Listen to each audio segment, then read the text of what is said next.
To borrow a phrase from football Twitter, this man knows ball. In his first job, Arteta has got Arsenal to the top of the league in his third full season, and in this video I'm going to break down what I think could be Arteta and Arsenal's next big tactical shift to keep them there. It's always best to look at role over formation, but as a general guide, in certain phases of play, Arsenal have roughly been in a 2-3-5 in possession this season, and have sometimes moved into a bit more of a box midfield in recent weeks, more on that later, to cover for injuries and such like. However, there is constant positional rotation, with White often overlapping Saka, Martinelli and Jesus or Trossard interchanging, Ødegaard and Xhaka dropping wide, and Zinchenko doing whatever he wants. And that setup has given us an unbelievable amount of control in our matches this season. You can see it with your eyes, but the big stats, correct at time of recording, tell us that Arsenal are second in goals, have had the most shots, are second in clean sheets, and are first in wins. On Dyche's watch, we're doing pretty well. Put the ball in that end, stop it going in that end. Recently, Arsenal have also started to register some of the highest possession tallies in Premier League history, and currently hold the record for the highest average possession in one game this season, 80.6% against Bournemouth. As much as those who, you have to assume, just don't watch us, Gary Neville, are saying we're just on some kind of hot streak, the data and our eyes tell us that Arsenal are here to stay. But the longer Arsenal sit at the top, the more wary teams become. They sit deeper and deeper, put more and more men behind the ball, and make it harder for Arsenal to create chances. In his pre-Aston Villa press conference, Arteta hit back at suggestions Arsenal had been worked out, and instead highlighted this. Well, the fact that how many low blocks have we faced this season? 16 low blocks we have faced this season. Mikel reckoned at that point, out of 22 games, it was 16 low blocks, or just under 3/4 of our games. And as you can see from the clip, I'm not sure he's too happy about it. But it's football, and you have to deal with it. So the question is simple. How do Arsenal deal with low blocks? There's lots of different principles and tactics you can make use of. Switches, cutbacks, line manipulation, and even using set pieces and long shots to your advantage. And in certain game states moving forward, many, myself included, believe Arsenal will begin to adopt what you might call a 2-2-6 in possession. 6 players in the front lanes, and a 4-man box behind them. I want to stress that I'm not saying we'll do this in every game, just in certain game states against certain opposition when we have them penned back. In the Bournemouth game last weekend, we saw it beginning to happen already. So first things first, before we get to the actual benefits of the 2-2-6, you might be wondering, understandably, how on earth can Arsenal push that many people up and not cede way more chances up the other end? The answer?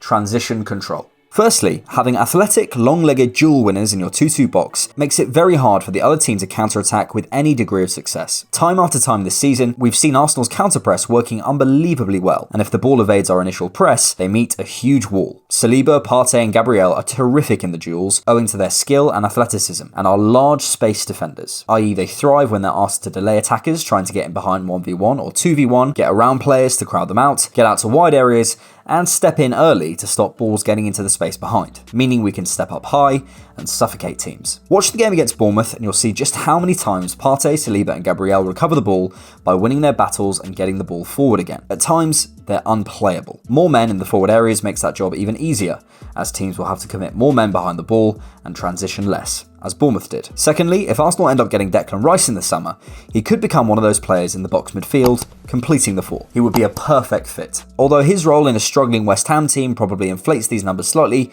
currently Rice is in the top 10% or above in Europe for interceptions, ball recoveries, aerials won, fouls committed, defensive touches, challenges lost, and shots blocked per 90. The perfect statistical profile to add to that box, considering he's also got fantastic and improving on-the-ball qualities. With height and age on his side, he would certainly help to facilitate the 2-2-6. Finally, in regards to transition control, when you pack the middle and forward areas with so many players, the central zones are extremely compact and congested, so high turnovers to the other team are likely forced wide. You can see that playing out against Bournemouth, as their possession wins seen here are largely restricted to the wide areas. This naturally slows down the progression of the opposition, as their passing lanes and angles aren't as favourable, and our aggressive, youthful, attacking players can delay in the wide areas, while the team quickly snaps back into our 4-4-2 block we've seen so often this season and others. Zinchenko in particular is a specialist at jumping in early and delaying the transition, something I highlighted in my initial assessed video of him. With the transition control we now have, and may gain more of moving forward,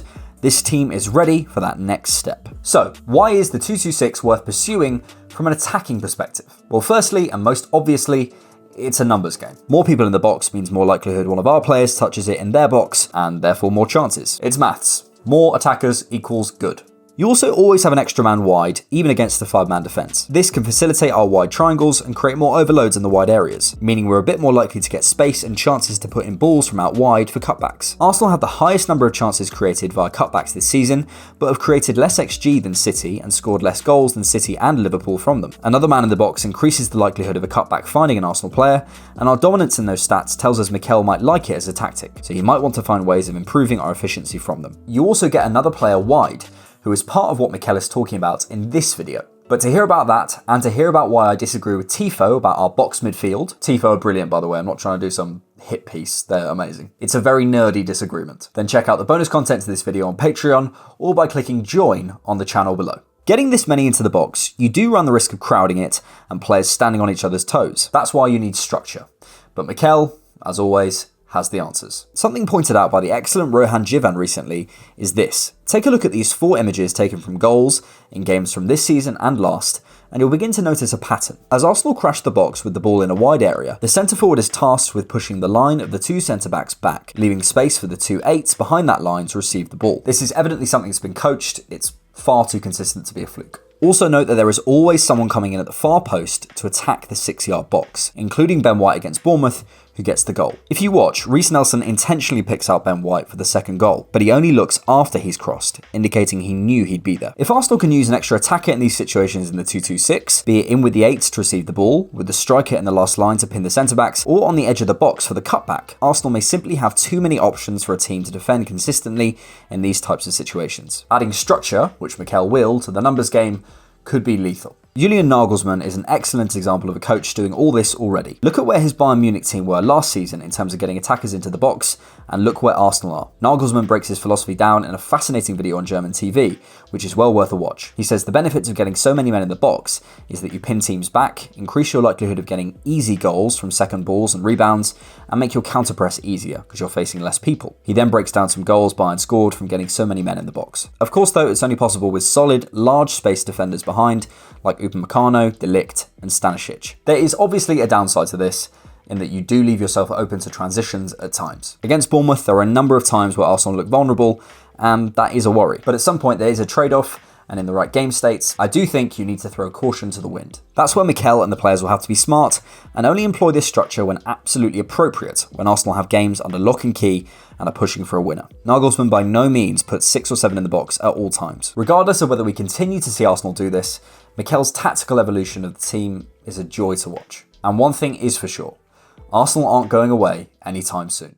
Thank you so much for watching The Different Knock. If you like this video, please hit like and subscribe to the channel if you haven't already. Please consider supporting us on Patreon monthly or head to buymeacoffee.com for one-time support. You can find me at AMOnFootball on Twitter, and we're at DiffKnock on all social media. Also, check out our podcast. All the links are in the video description. Thanks.